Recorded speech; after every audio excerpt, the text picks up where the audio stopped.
we know you love to listen to us. We could say anything, right? We hope. We hope.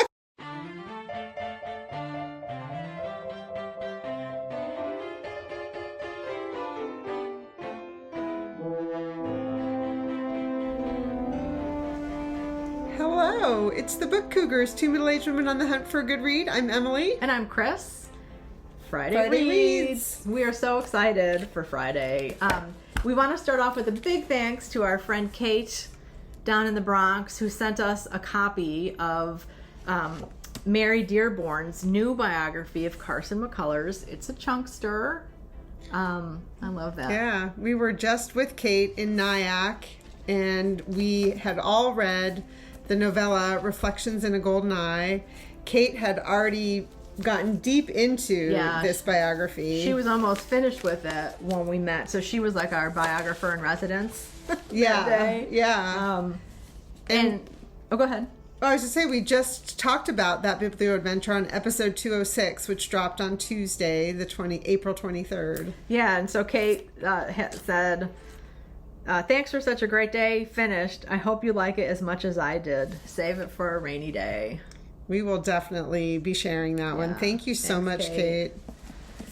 I also have Pride in Preston Lynn by Christina Huang Dudley.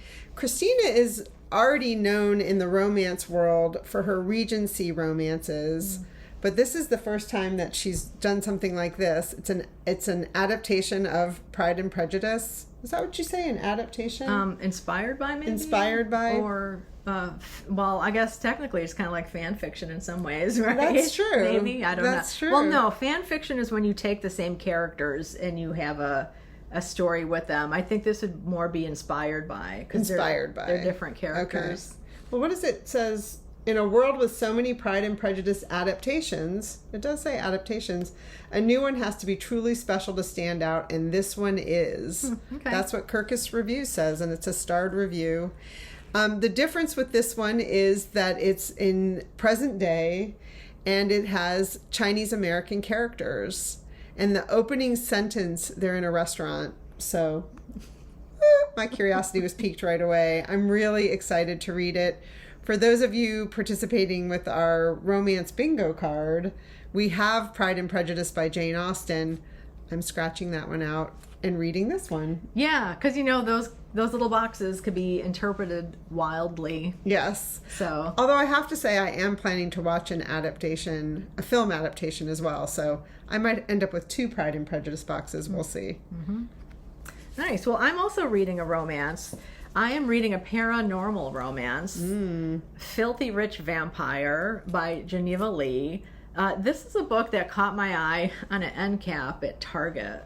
I don't shop there very often, but when I do, I have to go through the book section. And I was like, Filthy Rich Vampire cracked me up. I actually laughed out loud because, there's the Crazy Rich Asians. So to me, it was a mashup between those, but the Filthy Rich Vampire. It is about a young woman. I think she's 22. She's working hard to make ends meet. She's a student. Her mother has had medical bills. She's a musician, so she's a cellist, which Emily and I both play cello. So that was another plus for the book. And so she's playing this gig that is a room full of vampires because every 50 years or something they have a social get together, the vampires of all the wealthy families, because most vampire families are wealthy. It's a trope. Yes.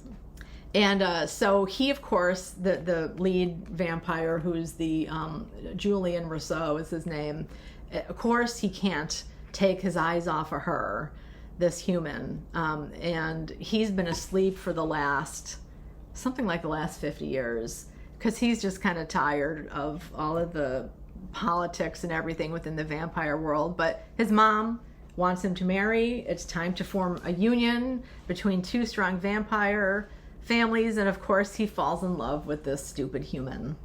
Mom is not happy. Mom's unhappy throughout time. Right? Yeah. But it's that trope too, where like 2 people are meant for each other. and that the woman puts up with poor behavior. Yeah. Because he's a strong, powerful man and she can't resist him. So more to come on that. As you can see, I'm tabbing things. I'll have ideas. The other book we have is Days of Wonder by Carolyn Levitt. This is an advanced reader copy that we received from Algonquin. Thank you, Algonquin. But this just pubbed this week. So you can get yourself a copy now. And Carolyn is out on book tour. For those of you who are going to Booktopia in Northshire, or I should say in Manchester, Vermont, at Northshire Bookstore this weekend, you will be meeting her. She is a delight. And this is about a young woman, Ella, who fell in love with Jude. They were living in New York City happily, and things go awry, and Ella is accused of attempted murder of Jude's father. Wow. Yeah. That is awry. Yes, very awry. She ends up pregnant and having to serve prison time. This is all kind of happens before even, just as the novel's opening. And then what the novel spends time with is Ella's time after she's been released. She spent 6 years in prison, and she has great regret about both this love that she had, and although maybe she's still enamored of Jude, I'm not sure about that part, but she wants to find her daughter or child. Not sure the sex of the child. I shouldn't say that. And she ends up going to Ann Arbor, Michigan, which is a place that I love. So I love that most of the novel takes place there. But it's also a mother-daughter relationship. And what can go awry with young love. And we make mistakes early in our life, and it affects the rest of our life. I have seen Carolyn talk just a little bit about this. And this is loosely based on a true story of a friend of hers that did commit a murder when she was young and impressionable, and how that affected her life. It's not directly the same story, but it was inspired by that. So Days of Wonder, Carolyn Levitt.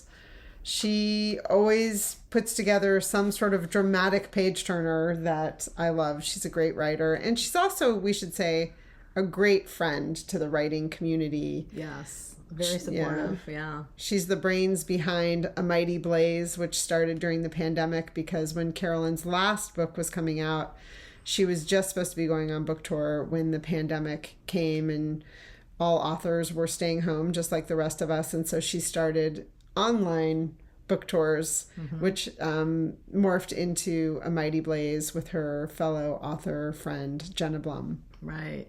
Yeah, and Carolyn was a guest of ours here on our YouTube channel, so we'll link to that. Yeah, and she also participated recently in episode 200, where we asked people to share 2 books they couldn't wait for us to read, and one of them was this one. Yeah. So, yeah.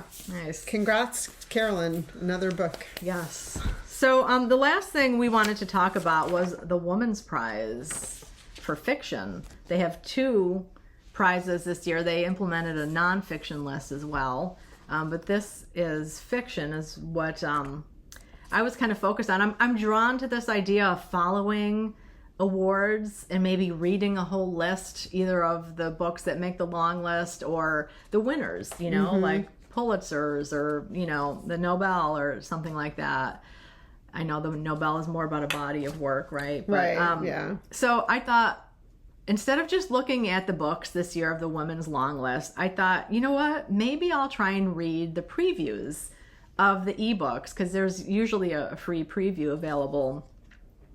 So of the 16 books on the long list, I was able to get previews of 14 of the novels. That's great. Right? And then one of them that didn't have an ebook available yet, I purchased. From the UK, the Maiden by Kate Foster. And so I did manage to read the preview of all 16. I learned that all previews are not the same length. For some reason, I had it in my mind that they were all 20% of a book, but they are not. Like, some of them are longer, some of them are shorter. One of them was only like 5 pages long. And it is the beginning, though, right? It's the beginning of the book. Yeah, it's like usually even like the cover, the title page, the publication information, the table of contents, if they're not always in a fictional book, as we've talked about before. Yeah, so I chose then my 6, what I thought would be good for a short list, because the committee picked 6 to be the short list. So they announced it. They announced their 6, and I had chosen 3 of those 6 to be on my list too. So they were at least half correct in their selections. I'm joking, of course. Yeah, I mean, it's kind of fun to do that. And I have a great reading list now to choose from, because these 6 that I chose, and then there were 3 that I really couldn't stop thinking about as well. So actually 9 books are all going on my TBR.